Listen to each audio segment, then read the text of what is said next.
Meta lead form optimization video part 4. കഴിഞ്ഞ വീഡിയോയിൽ നമ്മൾ മോർ വോളിയം ഹയർ ഇൻറ്റൻറ്റും ഡിസ്കസ് ചെയ്തു. ഇനി നമുക്ക് OTP ഓപ്ഷൻ എനേബിൾ ചെയ്യണോ, എന്തൊക്കെയാണ് ഈ ഓപ്ഷൻ എനേബിൾ ചെയ്യുന്നത് കൊണ്ട് നമുക്ക് കിട്ടുന്ന അഡ്വാൻറ്റേജസ് എന്തൊക്കെയാണ്, ഡിസഡ്വാൻറ്റേജസ് എന്തൊക്കെയാണെന്നുള്ളത് നമുക്ക് ഈ വീഡിയോയിൽ നോക്കാം.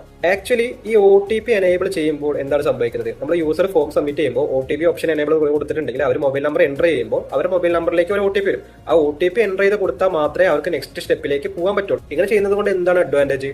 നമുക്ക് ജെന്യൂൻ ആയിട്ടുള്ള ലീഡ്സ് കിട്ടും, ജെന്യൂൻ ആയിട്ടുള്ള കറക്റ്റ് മൊബൈൽ നമ്പേഴ്സ് നമുക്ക് കിട്ടും.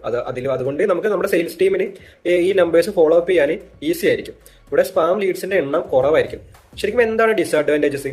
നമ്മൾ ഈ OTP വെരിഫിക്കേഷൻ ആയതുകൊണ്ടല്ലേ എല്ലാവരും OTP വരാൻ വേണ്ടിയിട്ട് വെയിറ്റ് ചെയ്യണമെന്നില്ല. എല്ലാവരും അർജന്റുള്ള ആൾക്കാരാണ്, പെട്ടെന്ന് ഒരു ഫോം സബ്മിറ്റ് ചെയ്യാനായിരിക്കും അവർക്ക് താല്പര്യം.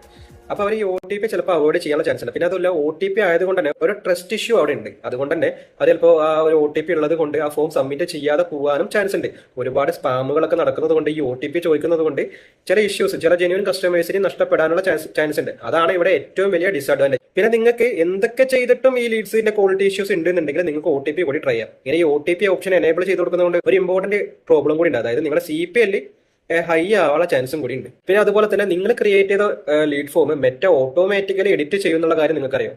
നമുക്ക് നെക്സ്റ്റ് വീഡിയോയിൽ ഡിസ്കസ് ചെയ്യാം.